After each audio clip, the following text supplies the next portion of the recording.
Hey, beautiful people. My name's Kristen. Thank you for stopping by my channel. I read a lot of books in February. Several of these were on audiobooks. I did a lot of driving, and I know some new viewers that actually appreciate my reality of not loving every author. So there was only one. There's one author I need to continue to break up with.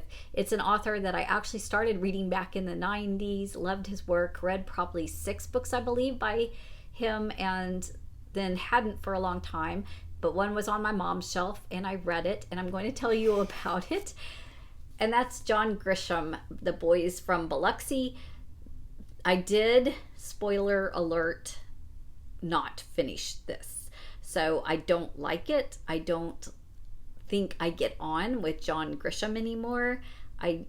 The story is, if you are a fan or you like his writing, then this particular book is Biloxi, Mississippi, and basically the gambling and corruption that happens along the waterfront. A lot of it continues to be outside of the law and illegal, but the cops are paid off or the politicians are paid off, and then some new people come into office and try to work on cleaning that up. And at first I thought that they gave like a snapshot of the families and the sons who were all into baseball, and I thought this was going to be kind of a protect America and American values kind of book, which maybe it ended up being in the very end. But I was a third of the way into it, and we had established all the corruption and the people who were going to try to stop it, and it was definitely set up where it was going to get very messy, very violent. And I decided I wasn't here for that kind of story.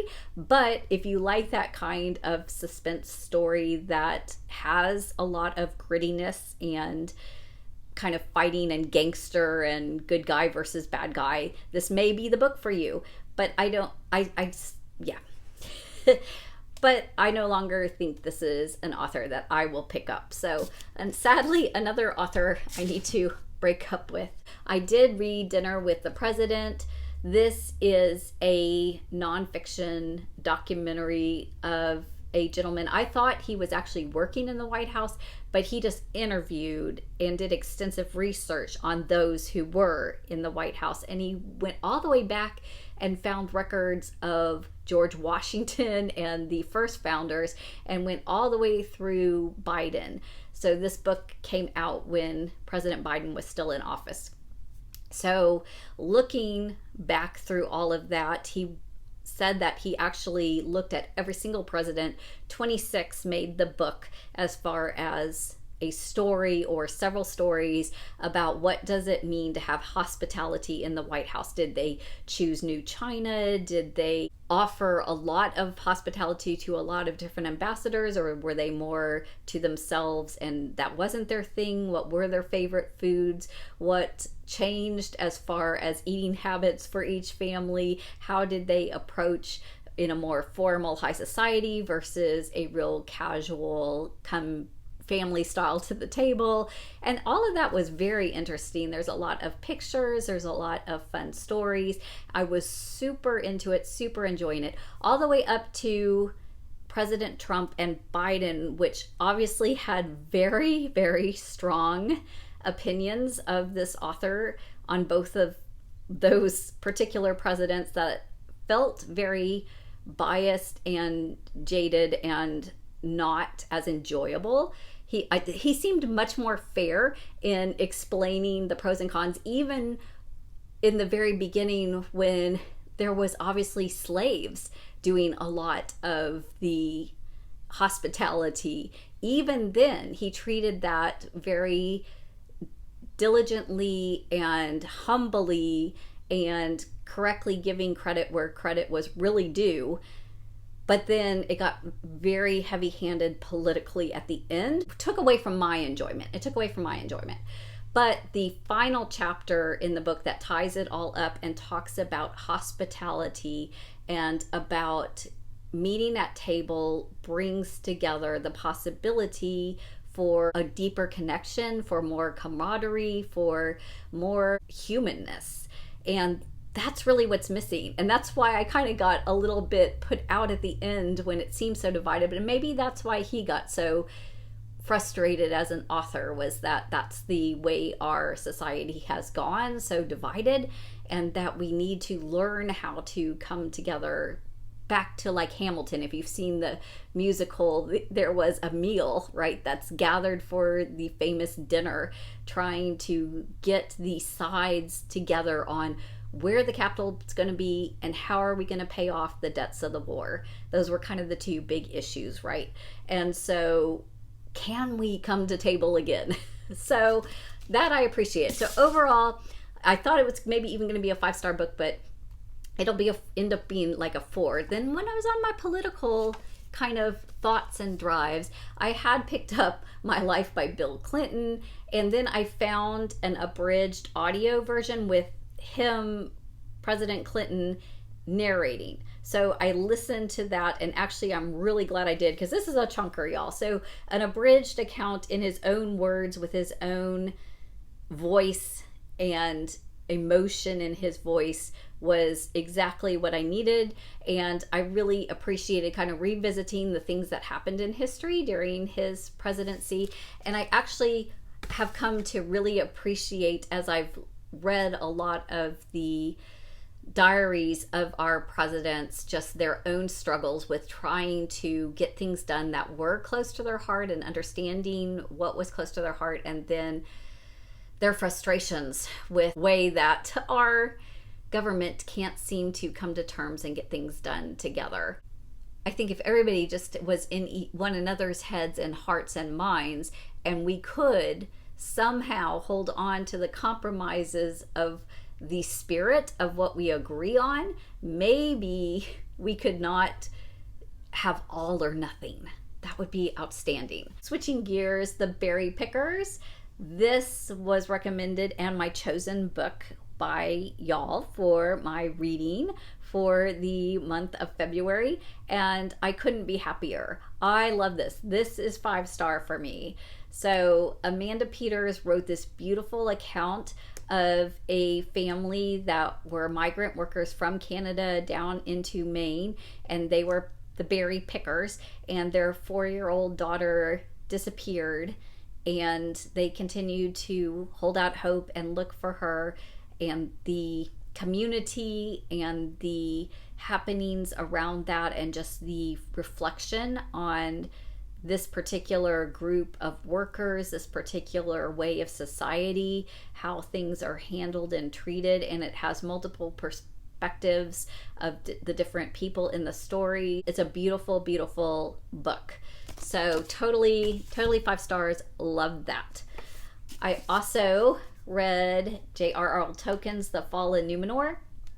This is a fantastic collection that is not only J.R.R. Tolkien, but his son, Christopher Tolkien, going through his writings and putting them together. So it's piecing together several different works by J.R.R. Tolkien that are the backstory to Lord of the Rings. So this is supposed to be loosely how the Rings of Power TV show were developed from his writings. And so they come from the appendixes in the books. And to be honest, I don't think I'd ever read the appendixes before. And it comes from some of his other writings that are not published in novel form. And then that's where we got the letters and documents that his son put together and reflected and pieced together. And the way it is, I don't know if we'll be able to tell, but it'll have like breaks, different italics or bold, and it'll say this is from this source, this is from this source. And so it doesn't read like a complete novel. You can't get completely immersed in and lost into this world. But as far as reading it for background, for learning more, it was fascinating, and I'm so happy to have it and to have read it. But you have to have already read The Hobbit and Lord of the Rings and those kind of books to actually get anything out of this one or appreciate this one. But if you have and you want to do a deeper dive, or you're a big fan of the Rings of Power TV show, then that is well worth your time to invest in. And while we're on the fantasy genre, I did finally read a Robin Hobb. So her Assassin's Apprentice, this is the Farseer trilogy, the beginning of it. And so you have a young man who's a mysterious past. He's trying to figure out where he came from, what his purpose in life is, coming of age, all that stuff.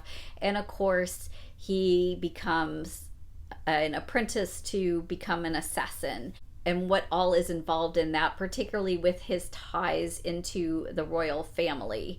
So this was really, really good. I can totally see why people love this series. I look forward to continuing in this series at some point and continuing into reading Robin Hobb. So great recommendation for those who recommended it to me, and now I can recommend it to other fantasy readers out there. And finally, for fantasy, I read Divine Rivals. This is Rebecca Ross. This was extremely popular a year or 2 years ago when this came out. She has the second one that is a follow-up to this book that's out, Ruthless Vows. And so I had to, it was on sale, so I of course had to pick that up. So this one is the story, it kind of looks like typewriter keys. It's a couple of writers who are mysteriously connected because of past ancestors, but there is a war going on that is going to threaten physical destruction, but it has to do with gods and magic systems and mythical creatures and an underworld and all these other layers. So it reads like a World War II style of book, but then it has the magical, deeper elements going on top of it. And it's a fun account. Fantasy escapism. This is listed as young adult, so it is not heavy in the gruesomeness or the sex, or all of that is kept much more tame on the young adult level, which I appreciate actually. And then we get into the classics.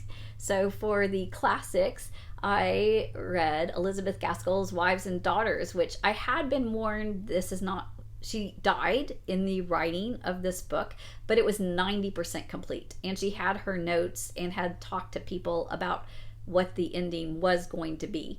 So it is very much the classic high drama family, really centered around marriages. Do you get married for money? Do you get married for power? Do you get married for love?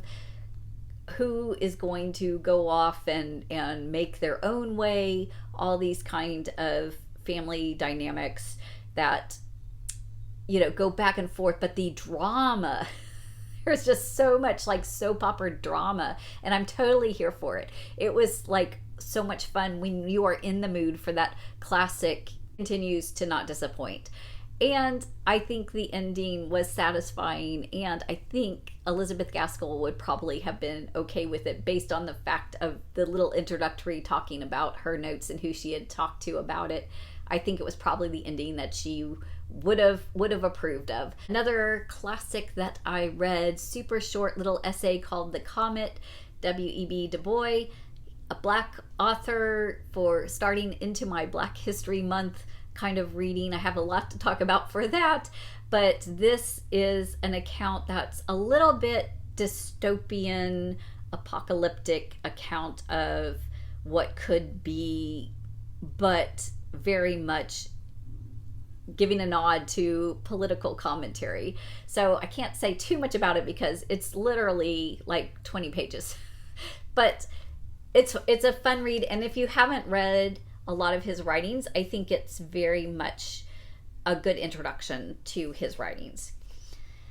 I also picked up Maya Angelou's Singing and Swinging and Getting Merry Like Christmas. Her titles are always long, so I always have to kind of look. This is the third that is considered her biography of her life. I think there's 6 or 7 that are considered this. So this is number 3. And this, I thought, was going to be really focused on her marriage to a white man. And I thought that would be a really interesting viewpoint for Black History Month, but it was very short at the beginning about that. This is really a book about her being an artist, being a singer, being a dancer, getting connected with a musical theater troupe that was traveling, doing Porgy and Bess, and her coming in contact with several different historical popular characters of history, and it was just so engaging and fun to go along with her on this and experience her struggles and her heartbreaks, but also the things that were really notable about her. And I can just totally appreciate why she's so beloved. These were the Black History Month books, and they were ones that I talked about in my TBR. Plus I added, when I read Begin Again by Eddie Glaude Jr., this is an account about history. He talks a lot about James Baldwin. And so I had this James Baldwin that I hadn't read, Giovanni's Room. So let me talk about this for 1 second.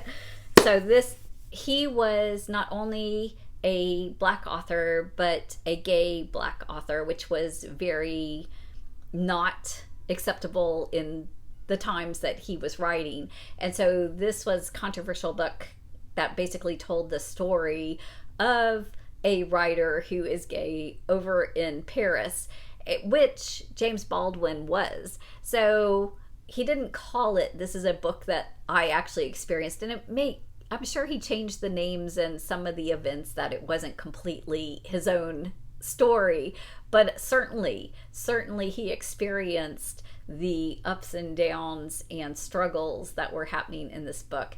And it was difficult to read, just in the sense of, it's a person who doesn't belong where they are, and it's an American in Paris. It's a Black man who's wrestling with his race. It's a gay man who's wrestling with his sexuality. And so just that deep dive inner look and trying to make sense of the world in those terms. And it's heartbreaking to go with somebody through that. But in the end, I think it's worthy to understand one another and to have those kind of perspectives that are never going to be ours, and to have a deeper understanding of what other people are going through or what they might be thinking. So on that level, this was very, very notable. And the fact that he put it out there for so many people is also really helpful, and I think spoken to in this. This is a Princeton professor, by the way, and he is very politically biased, and I struggled sometimes with that because I wrestle with that when people have drawn conclusions and they're not as open to listening to the other side, because again, I think that's the beauty of listening or reading or coming across people that are not your walk of life or your same gender or your same sexuality preference, or to actually hear and understand one another, I think is the key to it. But I think he does do a beautiful job that I bookmarked a page that I wanted to share, just a little thought, because I think this is something that I really agree with. And he says, he was talking about something that blew up at Princeton, and he said that this helped him to think about Trump's questions about what to do about Washington and Jefferson as slave owners, and Kelly's view of what history is. We have to get facts right as best we can.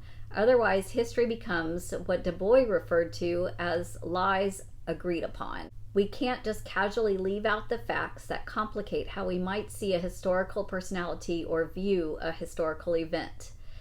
And then it goes on talking about, Washington had slaves, Jefferson had slaves, they did this, that, and the other. These things are noteworthy, but do you discount all of that because they were slave owners, or do you acknowledge the negative wrongness of owning slaves and yet hold on to the things that they did good, because the truth is there isn't anybody on this planet without sin. And the struggle, I think, for me or a lot of people, is that they never acknowledged that it was sin, but historically speaking, they weren't in the context that most people saw it as sin. You know, America hadn't even gotten to the point where they hadn't abolished slavery. Most people aren't holy saints or completely devils. So that I agree with. And I think that's what we have to keep coming back to. And even this professor needs to continue to do that. We can't just demonize the other side. We can't just totally write off one another. We have to also be willing to both come to the table and say, what do we do with the fact of Washington and Jefferson's history and their contributions that were really remarkable and needed for American history? And how do we still honor the fact that slavery was a horrible part of our historical past that needs to be acknowledged and healed? So How to Be an Anti-Racist really is a good overview summary of all of the different pieces of racism and tensions that are broken down, with some suggestions to think about and to try to be aware of, to have awareness, and to bring up those issues in whatever situation you are, on whichever side you are, really, for that matter. White Fragility is really geared towards whites reading it who are ready to become more self-aware and to have that kind of deep dive look into how we are subconsciously even programmed to think about race, or to not think about race, how we're trained to make it politically correct to not even acknowledge it or talk about it, and how that actually in itself is not very helpful and not very healing, and that confronting it and having those discussions can be uncomfortable, but really, really critically important to continuing to build better relationships. African Americans, though it's written for an early grade level, it is super, super fun to go through and find new people that you did not know about, and to learn about and to celebrate. I'm particularly fond of learning about Elijah McCoy, who was an inventor that worked on steam engines and a lot of industrial machines, and he basically came up with like an oil lubricating system to help keep things run well, efficient. And then there was a lot of knockoffs because he, as an inventor, was not recognized and allowed to originally patent his ideas because he was black. And that's where we got the expression, the real McCoy. So he wasn't given credit for that, right? I mean, I didn't know about it. I didn't learn about him. But now we can reclaim that history. We can say, you know what? We discounted this. We were wrong. And now we want to put those things back in. And I know there's controversy on Black History Month, but the truth is, it ideally is supposed to be American history. It is part of who we are. Seven Who Fought is the story of 7 ministers and people within the church who stood up and basically lost their jobs or lost money or resources fighting for racial justice, particularly during the civil rights times. It gives a good idea of what it does cost to sometimes be the voice that needs to be said, when you're contrasting it against the historical stories of those who were suffering injustice. It may feel like it's not enough, but it does give the other side of the story of why people don't always speak up. Finally, I read some audiobooks this month that I wanted to talk about because they were all good. First, Go as a River. This book is about her family owns property that is a peach orchard, but it's not only the story of the family owning the property and living in the small town, but the progress comes in. They want to basically dam a river that will take out that particular town. Meanwhile, she has a love interest of a Native American who is very discriminated against, and his viewpoints being of the land and with his own traditions, and trying to help her come to terms with the change of the river. So it's just really poetic and symbolic and a really, really good read. Then I read God of the Woods. It is the telling of basically like a camp with a bunch of girls that are having camp stories and adventures, but there is a missing person and then another missing person, and then you are trying to figure out exactly who's keeping what secrets and why they're not telling the full story of the different things. Are they trying to hide something nefarious about the disappearance of the girls, or is there something else going on that's shady? So it's one of those kind of stories, but the real fun is if you've ever been to like scout camp or some kind of field trip in a nature setting. It's just a lot of fun to kind of be in that, but it's not like horror grotesque. It's like suspenseful thriller kind of book. Really, really good read. And finally, I listened to the audiobook for James. This is a retelling of Huckleberry Finn's adventures from the perspective of James, the runaway slave. I just was totally enthralled with this deep telling of not only a story that's recognized from the one side of Huck Finn and then getting the different perspective, but we get to go a deeper dive into Jim's life and what happens to him in the settings of being a slave, trying to earn or win or capture his freedom in the midst of having real feelings and relationships with the boys. So totally 5-star. I really think all 3 books that I got to listen to on audiobook are all worthy. I think the narration was probably helpful in really enjoying those, but I really feel like just if you read the book without the audio, it would also be really, really great reads, because the writing in all 3 of these books were just really, really top notch. So there you have it, the books I've been reading lately. Have you read any of them? Are you interested in reading any of them now? Leave me a comment. I look forward to meeting you there. Happy reading.